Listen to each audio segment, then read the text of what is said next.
मत सोचना कि नरेंद्र मोदी नाम के किसी व्यक्ति के तजुर्बे से सब हुआ है।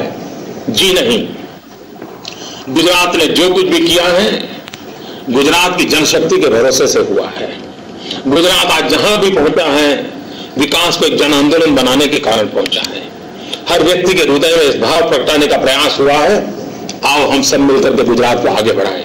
और ये सबके प्रयासों के कारण, सबके पुरुषार्थ के कारण, सबके एक लक्ष्य के कारण, एक दिशा के कारण, अविरत विकास का यज्ञ जताने के कारण संभव हुआ है। मित्रों, हिंदुस्तान में कोई सरकार ऐसे नहीं होती है कि जो अच्छा काम न करना चाहती। हर कोई अच्छा करना चाहता है, पहले से ज्यादा अच्छा करना चाहता है, लेकिन भारत जैसा देश पहले से कुछ अच्छा इस अगर रिदम से चला तो हम स्थितियों को 200 साल तक बदल नहीं पाएंगे। हमने आउट ऑफ बॉक्स सोचना पड़ेगा, हमने फोकस एक्टिविटी करनी पड़ेगी, हमने रिस्क लेने पड़ेंगे। और सबसे बड़ा रिस्क ये है, अगर मैं सरकारों की बात करूं, आमतौर पर सरकारें बनती हैं नए चुनाव जीतने के लिए। ये परंपराएं तोड़नी होगी। सरकार चुनाव जीतने के लिए नहीं बनाई जाती, सरकार जन समस्याओं के समाधान के लिए बनाई जाती है। चुनाव जीतना और हारना वो तो बाय प्रोडक्ट होना चाहिए। लेकिन देश का दुर्भाग्य है कि आमतौर पर राजनीति का क्षेत्र ऐसा बन गया है। एक समय था हमारे देश में जब पॉपुलिस्ट मेजर का प्राथमिकता रहती थी, लोक रंजक अर्थनीति ने जगह ले ली, वादे दिए जाते थे, धीरे धीरे लोक रंजक अर्थनीति आई और अब अपीजमेंट की अर्थनीति आई है। ये सारे विकास के दिशाएं नहीं है, ये गिरावट के क्षेत्र है। आज नहीं तो कल हिंदुस्तान का आम आदमी जो गलतियों को देखेगा तब भावी पीढ़ी हमें माफ नहीं करेगी। और इसलिए हमने सोचना होगा विकास की राजनीति पर, वोट बैंक की राजनीति से देश को मुक्त कराना होगा। अपनी वोट बैंक को मजबूत करने के लिए अपीजमेंट इकोनॉमी की जो पॉलिसीज आई है उससे देश को बचाना होगा। अगर हम सबको शिक्षा का अभियान लेते हैं, बुरा क्या है? सबको पानी का अभियान लेते हैं, बुरा क्या है? सबको घर मिले इसका अभियान लेते हैं, बुरा क्या है? आवश्यकता यह है टुकड़ों में न समाज को बांटे। और गुजरात ने उस दिशा में पहल की है, गुजरात ने कुछ कदम उठाए हैं। मित्रों, हम गलीपति से राष्ट्रपति तक सबसे ये सुनते आए हैं, जस्टिस डिले जस्टिस डिनाइड। न्याय अगर विलंब से मिलता है तो न्याय न मिलने के बराबर होता है। ये हम सुनते आए हैं। यहां पर जुडिशरी के साथ जुड़े हुए वकील मित्र भी बैठे होंगे। क्या इसका समाधान नहीं खोजना चाहिए? हम सब अपनी पीड़ा ही व्यक्त करते रहेंगे। मित्रों, गुजरात ने इनिशिएटिव लिया। हिंदुस्तान के अंदर पहली बार गुजरात ने 3 ऐसे इनिशिएटिव लिए जिसका क्या परिणाम आया है मैं आपके ध्यान में लाना चाहता हूं। हिंदुस्तान में सबसे पहले गुजरात ने इवनिंग कोर्ट का प्रारंभ किया। वही इंफ्रास्ट्रक्चर, गरीब देश है, उस कोर्ट का शाम को 5 बजे के बाद अगर कोई उपयोग ही नहीं होता है तो इतनी बड़ी इमारतें क्या करेगी? हमने इवनिंग कोर्ट की परंपरा शुरू की, 100 से ज्यादा इवनिंग कोर्ट शुरू की। मैंने कोर्ट के जुडिशरी के मित्रों को प्रार्थना की, क्या हम वैकेशन कम कर सकते हैं? मैंने 10 दिन वैकेशन कम करने के लिए प्रार्थना की थी, 7 दिन वैकेशन कम किया। मैंने जुडिशरी के मित्रों को प्रार्थना की थी कि आप कोर्ट का समय अगर 11 बजे है, क्या हम 10:30 बजे कोर्ट शुरू कर सकते हैं? आधा घंटा समय बढ़ा दिया। मित्रों, 3 प्रयास, इवनिंग कोर्ट, वैकेशन कम करना और समय कोर्ट का बढ़ाना, उसका नतीजा ये हुआ कि 2002-03 के अंदर गुजरात में कोर्ट कचहरी के केसेस की पेंडेंसी थी 45 लाख और नए जुड़ गए करीब 1 करोड़ से ज्यादा, करीब 1.5 करोड़ केसेस हमारे सामने थे। मित्रों, ये 3 इनिशिएटिव का परिणाम ये है कि आज मेरे गुजरात में पेंडेंसी 1.5 करोड़ के सामने सिर्फ 18 लाख की है। और भाइयों बहनों, मैं विश्वास से कहता हूं कि 2010 में मेरा सपना है कि गुजरात के अंदर एक भी केस 2010 के बाद जिस वर्ष घटना घटेगी उसी वर्ष वो पावर पर आएगी। जीरो पेंडेंसी का आजादी के बाद पहली बार हिंदुस्तान में कोई काम करने की संभावना हमने खड़ी की।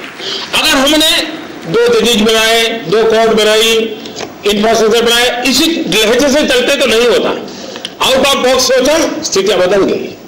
मित्रों, हम दुनिया के अंदर ह्यूमन डेवलपमेंट इंडेक्स की चर्चा होती है। हिंदुस्तान 127वें नंबर पर खड़ा है। भारत जैसा 100 करोड़ का देश 21वीं सदी में नेतृत्व करने की जिस देश की चर्चा हो, तो मानव सूचकांक के अंदर 127 नंबर पर खड़ा हो, इससे बड़ी दुर्भाग्य की क्या बात है। और उसके में एक कारण प्रमुख है, infant mortality rate, IMR, MMR। मित्रों, हर कोई चिंता व्यक्त करता है कि आउट ऑफ बॉक्स सोच सकते हैं। गुजरात ने एक चिरंजीवी स्कीम को लागू किया। आज WHO तक ने डेवलपिंग कंट्रीज के लिए इस चिरंजीवी योजना के लिए लोगों को रेकमेंड किया है। WHO के देशों के कई देश आकर के गुजरात में स्टडी करते हैं। हिंदुस्तान के भी कई राज्य कर रहे हैं। ये पब्लिक प्राइवेट पार्टनरशिप का एक अच्छा मॉडल है, जिसमें हमने प्राइवेट डॉक्टरों के साथ MOU किया और गरीब से गरीब भी माता की भी इंस्टीट्यूशनल डिलीवरी हो, उसकी जान बचाने के लिए प्रयास हो। मित्रों, जहां पर 20% इंस्टीट्यूशनल डिलीवरी नहीं होती थी, चिरंजीवी योजना के कारण आज 90% तक इंस्टीट्यूशनल डिलीवरी में हम पहुंचे हैं।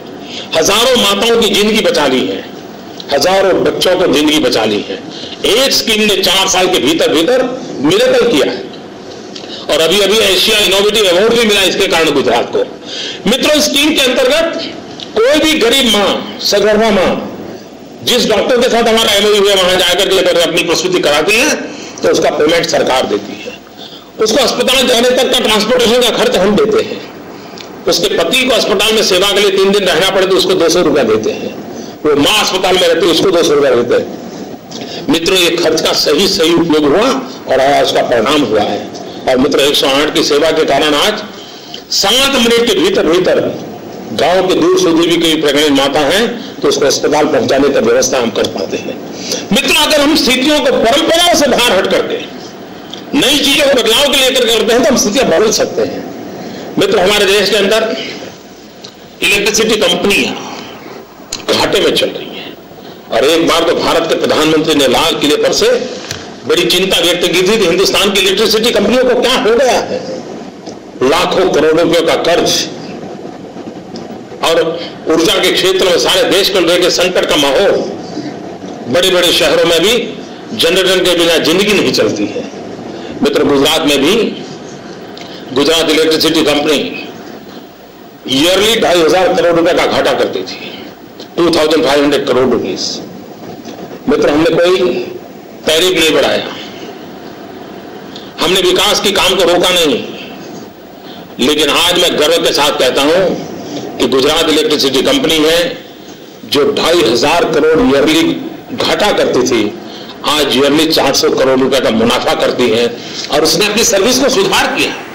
अगर आउट ऑफ बॉक्स चीजों को सोचा जाए, मित्रों, स्थितियों को बदली जा सकती है। मुझे याद है जब मैं नया मुख्यमंत्री बना था तो लोग मुझे आकर के क्या कह रहे थे, अभी तो मेरा शपथ लेना बाकी था, लेकिन जब पता चल गया कि मुख्यमंत्री के नाते मुझे कार्य देखना है तो मित्र, पत्रकार, साथी, जो समाज के नागरिक जो मिलने आते थे, शुभकामनाएं देते देते कान में कह देते थे कि मोदी जी कम से कम शाम को भोजन के समय बिजली मिले, इतना करो। गुजरात में शाम को भोजन के समय बिजली नहीं मिलती थी। मित्र, आज गुजरात हिंदुस्तान का वो राज्य है जहां हर गांव को 24 घंटे 3 फेज अनइंटरप्टेड पावर मिलता है।